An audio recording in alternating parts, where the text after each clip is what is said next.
Hey guys, आज UP TET 2022 UP पेट 2022 यानी कि ये जो एग्ज़ाम यूपीएससी द्वारा आयोजित किया जा रहा है, ये बहुत इम्पॉर्टेंट है आप सबके लिए।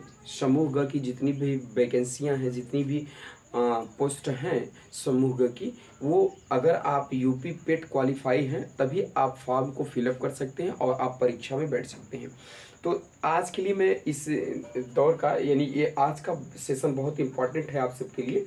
आज जुड़ जाइए आप English grammar with Ashok sir के साथ, और आप कॉपी कलम लेकर के बैठिए। अगर पढ़ रहे हैं तो कॉपी कलम लेकर के बैठिए, ताकि आपका ना ये छोटे छोटे क्वेश्चन जो है ना बेहद इंपॉर्टेंट होता है, जिसको हम लोग कभी कभी मिस्टेक कर जाते हैं। आप इस पे ध्यान नहीं देते हैं और 2-4 नंबर ऐसे ही मिस कर जाते हैं। और पेपर में ये जो भूमिका है, इसका बहुत ही इंपॉर्टेंट भूमिका है कि आप अच्छी तरह से यूपी पेट को क्रैक कर सकते हैं। तो चलिए देखो, लिखा है choose the correct spelled word. आप ना ये देखो, मैं ऐसे छोटे छोटे टॉपिक बनाया हूं ताकि आपको ना हल करने में बहुत इंपॉर्टेंट पड़ जाए माय डियर स्टूडेंट। तो चलिए, पहला लिखा है डायरिया। डायरिया का राइट स्पेलिंग बताइए, करेक्ट स्पेलिंग। करेक्ट पहले यहाँ पर ध्यान दिया करें कि कर रहा है correct.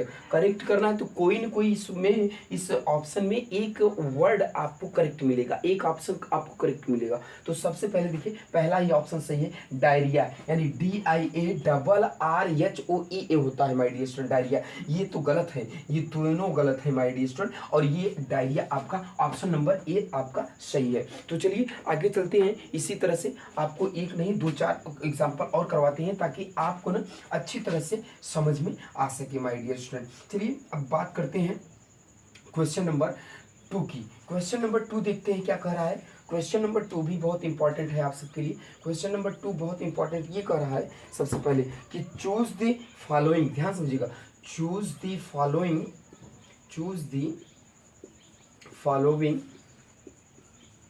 sentences, sentences, choose the following sentences, याद रखना, into passive voice, into passive voice, passive voice choose करना है मेरे प्यारे छात्रों, passive voice। आप इस पे बने रहिए, पैसिव वॉइस चूज करना है। तो क्वेश्चन यहाँ पर ये कह रहा है, ध्यान समझिएगा, क्वेश्चन कह रहा है क्या कि इसका पैसिव वॉइस बनाना है क्या, I do not know anything, I do not know anything. आप इस पर बहुत जल्दी से कमेंट करने का प्रयास करिएगा, और आप कॉपी कलम लेकर के बैठे हो तो उसको लिखने का प्रयास करिए। कह रहा है कि I do not know anything. आप ऑप्शन को इसको बनाइएगा, आप क्या कहते हैं, anything, anything is, anything is not, is not know, known है ना, बाई मी, बाई मी। अब याद रखना, ऑप्शन बी दे रहा है क्या, ऑप्शन बी दे रहा है कि nothing is known by me, nothing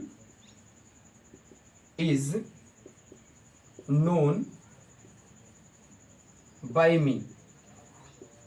option अगला दे रहा है, सी नंबर दे रहा है, ऑप्शन ऑप्शन सी नंबर दे रहा है, nothing is known, nothing is known to me। और ऑप्शन डी दे रहा है मेरे प्यारे छात्रों, बहुत इंपॉर्टेंट ऑप्शन दे रहा है, नन ऑफ दीज। ये ऑप्शन डी दे रहा है, नन ऑफ दीज दे रहा है।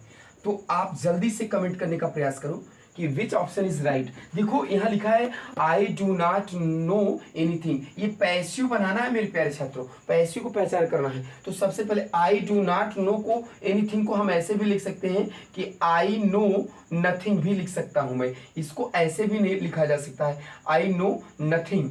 आप इस प्रकार से भी लिख सकते हैं एक्टिव वॉइस में मेरे प्यारे छात्रों, आई नो नथिंग। तो आई होप दैट ये सेंटेंस निगेटिव है, किसमें है, निगेटिव है, तो पैसिव बनाना है। तो यहाँ पर देखिए, anything is not known by me, यहाँ पर याद रखना कि नो के साथ बाय नहीं आता है मेरे छात्रों, तो ये तो ऑलरेडी रॉन्ग हो गया। नथिंग इज नोन, यानी नथिंग इज नोन बाय, यहाँ पर भी बाय दिया है तो ये भी ऑप्शन इनकरेक्ट हो गया।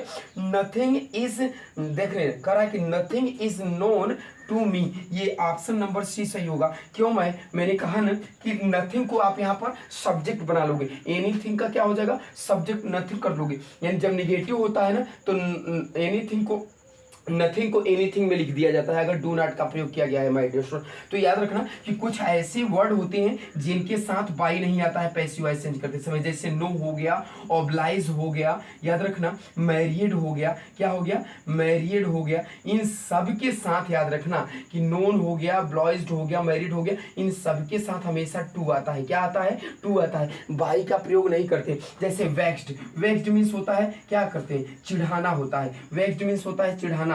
आप सॉग्ड लिखिए, क्या होता है, सॉग्ड। इन सब के साथ ना एट आता है, क्या आता है, एट आता है पैसिव वॉइस बनाते समय। एस्टोनिश्ड, सरप्राइज्ड, इन सब के साथ किसका प्रयोग करते हैं, एट का प्रयोग करते हैं। तो दैट इज वेरी इंपॉर्टेंट, आपको ये क्वेश्चन है माय डियर स्टूडेंट, कभी भी आ सकता है, आप इसको नोट करिए। इस बार का ना यूपी पेट जो है बहुत इंपॉर्टेंट है आप सबके लिए, आप लोग इसको नोट करने का प्रयास करिए। चलते हैं आगे और आगे देखते हैं अगला क्वेश्चन क्या कहता है। अगला क्वेश्चन नंबर 3 जो कह रहा है ये इंपॉर्टेंट क्वेश्चन है। थर्ड क्वेश्चन नंबर थर्ड क्या कह रहा है, नोट करने का प्रयास करिए। थर्ड क्वेश्चन नंबर थर्ड कह रहा है, बहुत इंपॉर्टेंट है, choose the correct parts of speech. यहाँ पर ना करेक्ट पार्ट्स ऑफ स्पीच चुनने को लिए कह रहा है। तो क्वेश्चन नंबर जो है यहाँ पर नोट करने का प्रयास करिए, बहुत इंपॉर्टेंट क्वेश्चन कह रहा है कि जो तीसरा है क्वेश्चन नंबर थर्ड, चूज, ध्यान रखना, choose the correct parts of speech, choose the correct parts of speech. Parts of speech को चुनना है, सही पार्ट्स ऑफ स्पीच का चुनाव करना है मेरे प्यारे छात्रों, है ना। ऑफ अंडरलाइन, ऑफ अंडरलाइन, ध्यान समझिएगा, कह रहा है कि ऑफ अंडरलाइन, अंडरलाइन किए गए है ना वर्ड का सही सही से चुनाव करना है, आपको ध्यान समझना है। आप यहाँ पे क्वेश्चन दिया है आपका, ध्यान समझिए क्या कर रहा है क्वेश्चन में कि he is laborious enough to solve, he is laborious, he is laborious, he is laborious, ध्यान रखना, कह रहा है कि ही इज लेबोरियस, है ना, enough, he is laborious enough, याद रखना, he is laborious enough, he is laborious enough to solve this question, to solve this question, to solve this question। अब याद रखना है कि to solve this question, है ना, काहे बोल रहे हैं भाई, हाँ काहे बोलते हैं, देखिए अगला क्वेश्चन है, he is laborious enough to solve this question. Option number A इसमें देता है, आपको प्रोनाउन चूज करना है, याद रखना, पहला ऑप्शन दे रहा है नाउन, क्या दे रहा है, नाउन। दूसरा बी ऑप्शन जो दे रहा है वो ध्यान रखना है कि प्रोनाउन दे रहा है, बी ऑप्शन क्या दे रहा है, प्रोनाउन दे रहा है। तो कॉपी कलम लेकर के बैठे हो ना नोट करने के लिए। और सी ऑप्शन दे रहा है आपका एडजेक्टिव, क्या दे रहा है, एडजेक्टिव, याद रखना। Which option is right, please comment now in my comment box में माय डियर स्टूडेंट। आप यहाँ पे याद रखना एडवर्ब, क्या दे रहा है, एडवर्ब। अब चलिए जल्दी से बताइए, अंडरलाइन वर्ड को आपसे पार्ट्स ऑफ स्पीच पहचानना है। He is laborious enough to solve this question, याद रखना लेबोरियस एक क्या है मेरे प्यारे छात्रों, एक खुद एक एडजेक्टिव एंड एडजेक्टिव है। आप ध्यान रखना है कि लेबोरियस का प्रयोग आप याद रखना, आप अगर ऐसा करते हैं कि ही इज इनफ लेबोरियस तो सेंटेंस आपका गलत हो जाएगा, क्या हो जाएगा, गलत हो जाएगा। क्योंकि याद रखना है कि किसी भी एडजेक्टिव से पहले इनफ नहीं आएगा, किसी भी एडवर्ब से पहले इनफ का प्रयोग नहीं होगा। But enough is used after adverb and adjective, adverb और एडजेक्टिव के बाद इनफ का यूटिलाइज किया जाता है। तो ये ऑप्शन आपका इनकरेक्ट हो जाएगा, ये याद रखना है। आपको क्या करना है कि आपका यहाँ पर एडजेक्टिव है तो इनफ यहाँ पर है, तो ये ऑप्शन नंबर डी सही हो जाएगा, एडवर्ब होगा। क्या होगा, एडवर्ब। एडवर्ब जो होता है ना वो खुद की तारीफ करता है माय डियर स्टूडेंट, ये दूसरों की तारीफ करता है। ये ना all parts of speech except noun, pronoun and interjection, interjection और नाउन प्रोनाउन को छोड़कर। तो याद रखना हमने क्या कहा, इनफ का यूज आप याद रखना बिफोर नाउन, आप नाउन से पहले करना, बिफोर नाउन, नाउन से पहले करना। परंतु याद रखना after the after adjective, after adjective and after adverb, आप एडवर्ब और एडजेक्टिव की बात करना। जैसे मैंने कह दिया इस ग्लास में, यानी कि देयर इज है ना इनफ वाटर, देयर इज